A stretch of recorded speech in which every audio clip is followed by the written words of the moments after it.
කම්මෝපපත්තිතෝ චේව තථා ඉන්ද්‍රිය පාකතෝ කිලේසෝපසමා ධම්ම විචයස්සච හේතුහි සත්‍ය ධම්මේහි බුද්ධාදී ගුණානුස්සරණේ නචේ සප්පඤ්ඤ සම්දිතෝ චේව චිත්තං ඥානයුතං සියා.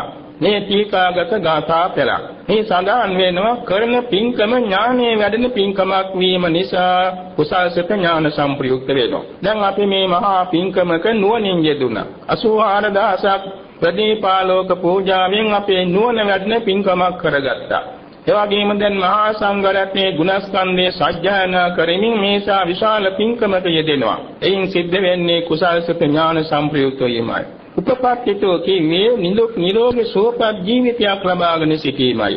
දැන් මේ හැමදෙනාම නිදුක් නිරෝගී සුවපත්යි මේ වාඩි වෙලා ඉන්නේ. ඒ නිසා මේ වෙලාවේ සිත ඥාන සම්ප්‍රයුක්තයි බොහෝ සෙයින්. ඉන්ද්‍රිය පාකතෝ කුඩාම ලදරුවෙකුට වාගේ නෙමේ දැන තේරුම් ඇති අයට පිනක් දාමක් කරන වෙලාවේ නුවණ හසුරවන්න පුළුවනි.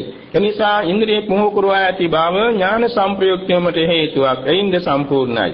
කිලේසෝපසමා ඒ කියන්නේ දන් දීලා සීල රැකලා භාවනා කරලා බණ අහලා හිත බොහෝම කුසල්සිත බවට පමුණවාගෙන තියෙනවා. එයින් තමන්ගේ හිතේ ලෝභ දෝෂ මෝහ ආදී කෙලෙස් ගති තුනී කරගෙන ඉන්නවා. එවැනි කෙලෙස් තුනී කරගත් අයට බොහෝ සෙයින් කුසලේ ඥාන සම්ප්‍රයුක්ත වෙනවා. ඒ වගේම ධම්මවිචයස්සච හේතුහි සත්‍ය ධම්මේහි. ඒ කියන්නේ ධම්මයේ සම්බොජ්ජංගේ වැඩෙන කරුණු 7ක් තියෙනවා. පළවෙනි එක පරිපූර්ණකතා නිතර බණ ඇසීම දහම් කරුණු විසඳා ගැනීම. මේ පිළිස නිතර බණ අහන දහම් කරුණු විසඳා ගන්න පිරිසක් බැවින් මේක ඥාන සම්ප්‍රයුක්තයි. ඒ වගේම ඉන්ද්‍රිය සමර්ථ ප්‍රතිපාදනතා බොහෝසෙන් සද්ධා විරිය සති සමාධි ඥාන සමෝපීතවා ගන්න මේ කවුරුත් නිතර බලාපොරොත්තු වෙනවා. එයින් ඥාන සම්ප්‍රයුක්ත වෙනවා. ඒ වගේම වක්තවිසද කිරියතා තමන්ගේ කයත් හිතත් බාහිර පරිසරයත් පිරිසුදුව තබා ගැනීම. එයිනොත් මේ ස්ථානයේ පිරිසුදුව තබා ගැනීමෙන් මේ කුසල් බොහෝසේ ඥාන සම්ප්‍රයුක්ත වෙනවා. දුප්පඤ්ඤ පුද්ගල පරිවර්ජනතා කුසල කුසල් නොදන්නා පුද්ගලයන් ඇසුරු කිරීමෙන් වැළකීම.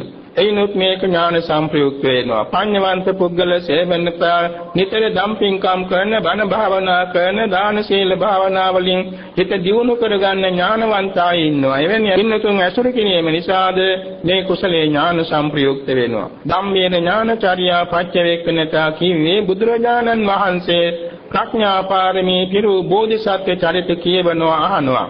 එවැගේම බුදු වෙලා දේශනා කළ නාම රූප ස්කන්ධ ආයතන ධාතු ඉන්ද්‍රිය ප්‍රතිසම්පාද ආදී ගැඹුරු ධර්මයන් නිතර අහනවා. නිතර මේවා මෙනෙහි කරනවා. එයින්ද කුසල්ත ඥාන සම්ප්‍රයුක්ත වෙනවා.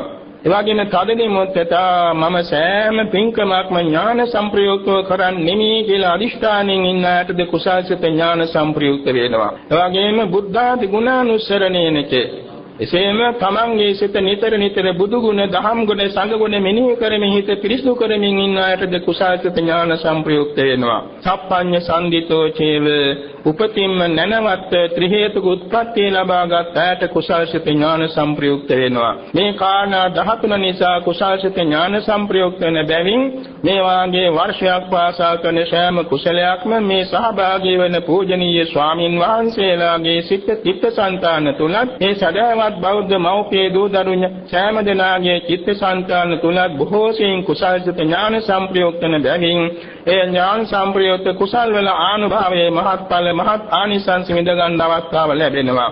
මෙලොව වශයෙන් ආනිසංස වින්දනය කළ හැකි වෙනවා. සාම්ප්‍රදායික වශයෙන් බොහෝම උත්කෘෂ්ඨ ඥානවන්ත පුජ්‍යලයන් වෙනවා. එවාගෙම මහා පඤ්ඤතා, පුතු පඤ්ඤතා, ආසු පඤ්ඤතා, ඥාන පඤ්ඤතා ආදී ප්‍රඥා සම්පන්න ලබනවා.